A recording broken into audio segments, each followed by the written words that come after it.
talk about the Protestant Reformation today. Before we get into the Protestant Reformation and Martin Luther, let's talk about the background to the Protestant Reformation. So I like to use the root words of protest and reform. The Protestant Reformation was but a protest and a reforming period. They protested and sought reforms of the Catholic Church. And it begins about 1500 in Europe. Now, why are we trying to protest and reform the Catholic Church? Well, the Catholic Church was the strongest governing body in Europe for about the entire Middle Ages, or about 1,000 years. Why do I say it's the strongest? It taxed people, it was in charge of justice, and so life in most of the European states, all of the European states, is centered around the Catholic Church. The Catholic Church is based in Rome, and members of the Catholic Church in the convents and the monasteries, the monks, the nuns, the priests, they will help with the culture and society. So coming out of Rome, the home of the Catholic Church, or the center of the Catholic Church, the monks will copy and preserve the literary works. What literary works? The Bible. They will do any educating will happen in the monasteries and the convents. The land they have would have about 20% of all the land in Europe. They have valuable land. Usually it's the richest land in terms of fertility for crops. With the extra crops, they will help the poor as they can. They will provide some services like primitive medical services and extra food. The Catholic Church does the education of diplomats, judges, officials. They use Latin in their work, and that's the language used within the Catholic Church. So the Catholic Church here will be critical for civilizing the world, particularly Europe here, in the medieval period going into this Renaissance time period. I would say primarily everyone in Europe is Catholic. There are certainly pockets of Jews and Muslims, but like in Spain in particular, they kick all of those different minority groups out. They have something called the Reconquista. Now, the rest of Europe didn't. We certainly have some pockets of people being Jewish. There are some Muslims, probably in the southern part of Europe, but in states like Spain, they persecuted those who were not Catholic. Within the Catholic Church, the highest person within the Catholic Church is called the Pope, and the Pope is considered to be God's representative here on earth. What's so important about this is the Church is going to free of your sins so you can get entrance into heaven. Heaven is your salvation. So both the wealthy and the poor, the nobles and the peasants were fearful of the Church, and that's the role the Catholic Church played in daily life. There were people who disagreed with the Catholic Church prior to Martin Luther. They're going to live relatively in peace and not be really persecuted. John Wycliffe is one, John Huss is another. But as I told you, like Wycliffe, he may die peacefully. And what was how did he dissent from the Catholic Church? Well, he thought people should read the Bible themselves. He thought if you had the Bible, you could gain salvation. Huss is strongly influenced by him, and Huss is going to attack, not just supporting the translation of the Bible into the vernacular for the people, but the wealth of the church. Huss, though, is told by the Catholic Church not to keep saying these things, not to keep preaching these things, and he will not, so he's burned at the stake as a heretic, someone who went against church teachings. About the same time, then, they take Wycliffe's bones, they dig them up, and they publicly burn them. So the go-to punishment for the Catholic Church for people who disagree with them was being burned at the stake.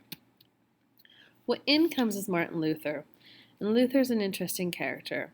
And you have that full-length movie about Luther, which is a dramatization, but he's really an interesting character. He's a devout Catholic. In fact, he's so good at being a Catholic. He had become a monk. He's devout in his fasting and praying. But through his praying, through his reading the Bible, he comes to an important point. He believes that his faith in God and God's grace would save him. Saved him, we come back to this idea of saved and salvation. That's entrance into heaven. So Luther has a very famous quote that goes on with him in the Lutheran Church, and that is, "The just shall live by faith alone." What is so important about that phrase is that goes against Catholic teachings. Catholic teachings, one of the sacraments is going to reconciliation or penance, and you tell the priest your sins, the priest gives you some sort of penance. But that's the priest who is telling you this. Luther argues, no, I can just read the Bible myself, and I can decide, I can have my faith in God, and God's grace will get me entrance into heaven. That's the difference. Luther is also going to be particularly upset with what's called the Sale of Indulgences. And the Sale of Indulgences we're going to explain a little bit further here. So what happens here is Luther's going to protest the Sale of Indulgences by posting his ideas. His ideas were called his 95 Theses. He has a whole list of complaints he has towards the Catholic Church, 95 to be specific. We are going to worry just about these 4, and you should have these 4 somewhere in your notes. So at this time, I'd pause this and I would write those down. But Luther was opposed to the Sale of Indulgences, which was buying like a sheet of paper, that said that you were freed of your sins, you could get someone out of purgatory that could gain entrance into heaven or gain that salvation. Again, Catholics actually believe in heaven, purgatory, and hell, so the indulgence was to help people get out of purgatory into heaven. So Luther's upset with this. He thought that Catholics were misleading their Catholic parishioners, their members of the Catholic Church, by selling indulgences. And so in this day and age, what they did to have a discussion is they wrote their ideas down, they posted on the cathedral door, and they invited discussion and debate. And this is what Luther does on October 31st, 1517. So that's about 500 years ago. The Catholic Church, within some time, now this takes like 2 full years. So say it's about 2 full years, maybe it's like 27 months total.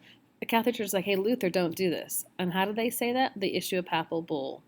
And the papal bull is telling Luther, recant your ideas, take it back, or be kicked out of the church. Well, Luther's solution to this is just to burn the papal bull publicly to show everybody in the northern part of Germany that he's not going to listen to the Catholic Church. As a result of his actions, the Catholic Church declares him a heretic, and he is kicked out.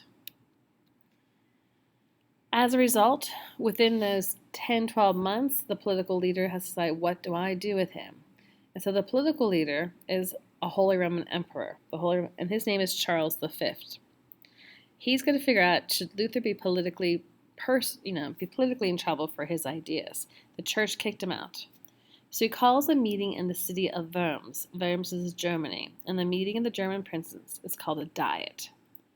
Luther again is asked to recant his ideas, and he will not, so he's declared a political outlaw, and his books are to be burned. Luther escapes there. He doesn't really escape, but he's granted safe passage back home because of the Duke of Saxony. But he goes into hiding, and then once he goes into hiding, what's going to happen? He's going to create this Lutheran church. Again, this is a good place to pause this recording and to write a couple of these things down. What is this Lutheran church? Well, he has 2 sacraments. He writes some hymns. He actually translates the Bible into German, which gives us the modern German language today. Besides hymns, he eliminates the leadership of the church. Like the Catholic Church has a pope and cardinals. The Lutheran Church will not have that. And the big difference, he will also allow the clergy to marry. So the big difference sacrament-wise is just 2 sacraments, doesn't have the other 5 sacraments, and he allows the clergy to marry. So Luther would have been found in the northern German states, and you can see the northern part of Europe will support Luther's ideas. They spread around the European continent, and of course the printing press is phenomenally instrumental with spreading these ideas, with encouraging Lutheran ideas. As time progresses, within a few years, you do have these peasants really take to heart what Luther said, and they want to see social changes. They don't want to be so much at the mercy of these nobles. They have revolts. Luther does not support their revolts. Luther supports a stronger state, like from a prince or a king, the emperor, rather than these people rebelling. So the revolts are nasty, these peasant revolts. Eventually, some German princes will not want to give up the Lutheran faith, and they're going to force the emperor to change the position. So we have this settlement, I think about 1530 or so, which allows the Lutherans and Catholics to freely practice their faith within the German states. Now, the German prince got to decide, not the people. The princes are motivated, some by religious means, and some are motivated to gain, not to be paying so many taxes to Rome or any taxes to Rome. So this is the Peace of Augsburg. And that is all we want.